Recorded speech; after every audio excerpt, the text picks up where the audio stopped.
So guys, Vinde is one of the few amazing young creators in Kenya. So umse after iShowSpeed kuja Kenya, alicopy the concept ya iShowSpeed ya ku live stream for many hours. And alianza like 4 days ago, right now ako somewhere. Remember watu kama kina Speed walianza ku live stream wakiwa indoors tu, walianza ku live stream wakiwa na fewer numbers, and Vinde right now ana try to kushow young creators, young people kuwa tunaweza ifanya hii kitu Kenya. Not only other people ndio wanaweza fanya this type of content, but also Kenyans pia sisi tunaweza fanya this type of content. And niliona a lot of people pia walikuwa wana criticize, and also kuna few people wenye walikuwa wanaongea good things about the step yenye Vinde ametake. Remember iShowSpeed in 2016 hakuna mtu alikuwa anamjua, but because alimake ile one bold step ya kusema mi nataka kufanya hii kitu, mi nataka kuwa live streamer. Right now msee anajulikana kila pahali cause aim yake ni kutravel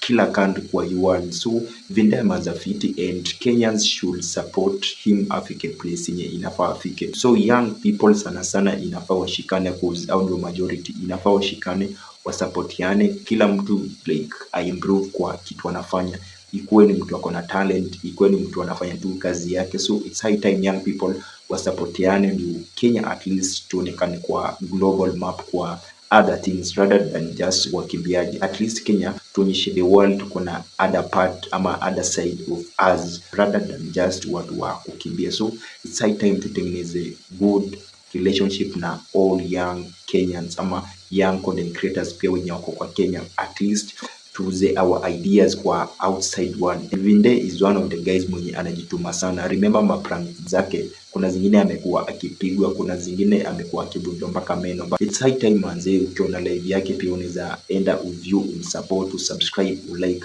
So hivyo ndio mzee anagrow, hata si lazima utume pesa ama ufanye nini, wewe na to watch live yake, subscribe, share, yeah, and hivyo ndio creators wangu na grow.